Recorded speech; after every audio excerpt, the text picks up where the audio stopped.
günlerde Traklardan günümüze gelmiş bir gelenektir. Peki kukari nedir? Kukari, kıştan kalan kötü ruhları maske ve çan sesleriyle uzaklaştırmak için çaba harcayan, kostüm giyen kişiye denir. 3000 yıllık olan bu gelenek, etnografya uzmanlarına göre Güneydoğu Bulgaristan'daki Siliven, Burgaz ve Yambol şehirleri, Doğu Trakya'daki şenliklerin hepsi en canlı ve renkli olanlarıdır. Tabii ki sadece Bulgaristan'da değil, Romanya, Sırbistan gibi başlıca Avrupa ülkelerinde de bu gelenek devam etmektedir.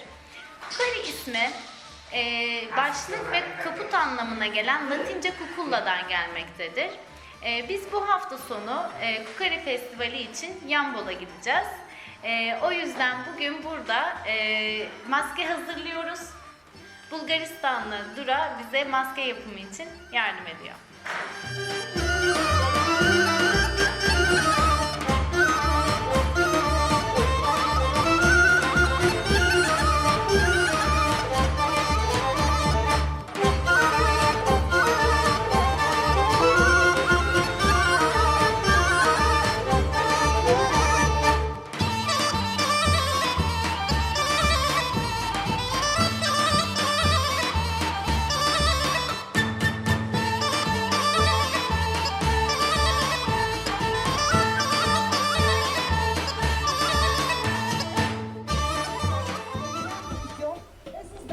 İri hayvansal kostümleri ve sağır edici ağır çanlarıyla Kukari, her kış Bulgaristan'ın dağlık soğuk kırsalında gerçekleşen bir ritüeldir.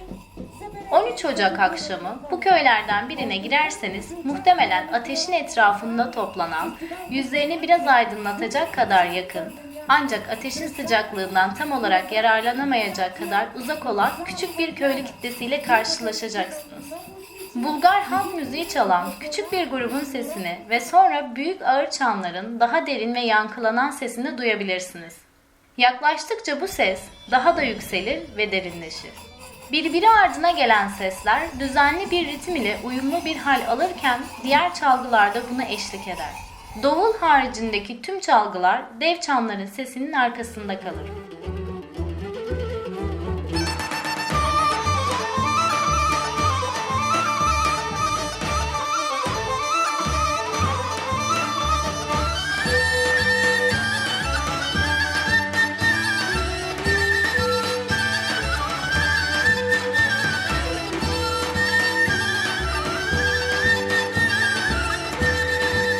Başkent Sofya'nın 48 kilometre güneybatısında, ulaşım mesafesi içinde endüstriyel maden kasabası Pernik bulunmaktadır. Pernik ve çevresindeki şehirler Kukari'nin merkezi olarak tanınır. Ocak ayının sonunda her yıl düzenlenen ülkenin en büyük ve en ünlü maske festivaline ev sahipliği yapmaktadır.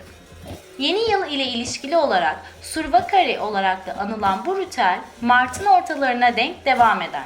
Tarihi tam olarak bilinmemekle birlikte antik çağlardan bu yana doğaüstü güçlerin zararlı etkilerinden koruduğuna inanılan bu ritüel yeni bir yılda ailelere bereket, sağlık, şans ve doğurganlık getirir. Kukari köydeki evleri dolaşırken görüş alanında olmasa bile çanların hiç durmayan sesi köylüleri heyecanlandırır. Köyün meydanında bir araya gelen maskeli topluluk Bulgaristan'ın tipik bir halk dansı olan hora oynar. Dans döngüsünün birkaç tekrarındaki yoğunlaşma hem fiziksel hem de duygusal bir coşku yaratır. Geleneksel köylü halk kıyafetlerle gelin görünümündeki erkeklere, yine geleneksel erkek halk kıyafetleriyle genç adamlar eşlik eder. Küçük bir İncil ve metal kova ile karşınıza çıkan rahip, bu genç çifti soğuk bir kutsal suyla evliliklerinde onları kutsar.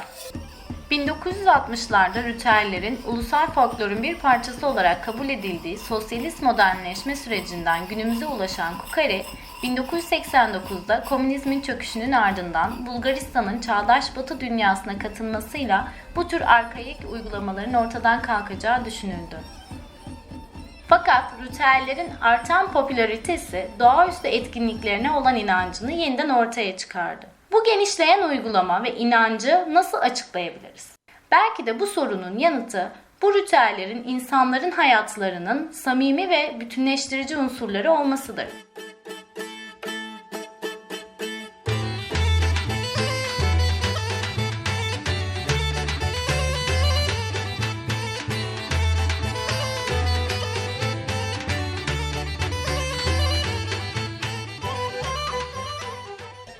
Amerika'daki Ölüler Günü ve Cadılar Bayramı etkinlikleriyle ve Kuzey Afrika'daki maskeli festivallerle benzerlik gösterir. Gerçekten de kukari terimin çoğu Bulgarca, İngilizce sözlükte maskeli halk oyunu olarak çevrilmektedir.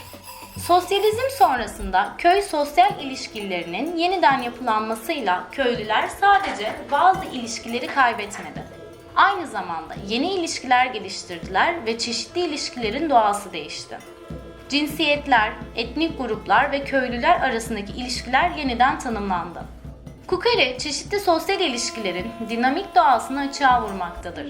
Değişen koşullar ve sosyal rollerin erkekler üzerinde yarattığı kriz, bu son derece erkeksi ritüellerin daha fazla kucaklanmasına yol açmıştır. Ayrıca toplumsal cinsiyete dayalı ekonomik rollerin en çok aşındığı yerlerde ritüel belirgin biçimde değişmiştir. Ritüellerdeki yapılan değişiklikler özellikle de çeşitli köylerde kadın katılımını arttırmaktadır. Görünümü ve eylemleri karmaşık cinsiyet beklentilerini ve ilişkilerini ortaya koyan trans kadın figürü merkezi bir roldedir. Abartı, günlük yaşamın sessiz ifadelerinde kolayca kaçırılan kültürel olarak özel kaynakları görmemize yardımcı olabilir.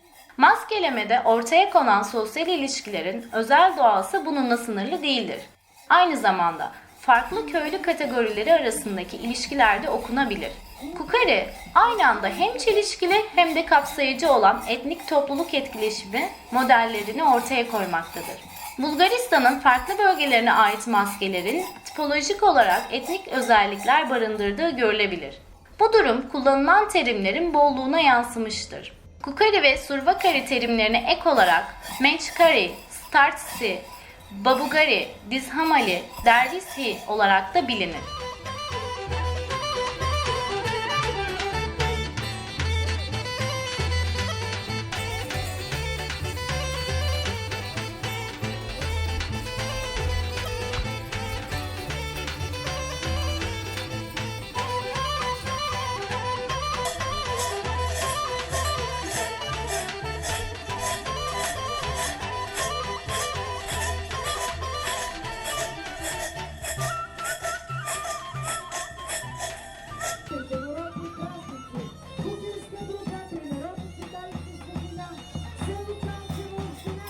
Macaristan, Makedonya, Slovenya, Hırvatistan, Polonya gibi Doğu Avrupa'nın başka yerlerinde de benzer gelenekler görebilirsiniz. Fakat Bulgaristan'ı en azından Doğu, Orta Avrupa içinde ayırabilecek şey bu tür geleneklerin varlığı ya da tarihi değil. Daha ziyade kırsal alanın büyük bir kesimde sürekli canlılığı ve popülerliğidir. Köy ile sosyal bağın sürdürülmesine yardımcı olan festivaller 1989'dan bu yana çoğunlukla kurumsal sponsorların yardımıyla belediyeler tarafından sürdürülmektedir. Köy uygulamalarıyla turistleri kırsal bölgeye çekmek ya da yurt dışına davet edilmek ümit edilmektedir.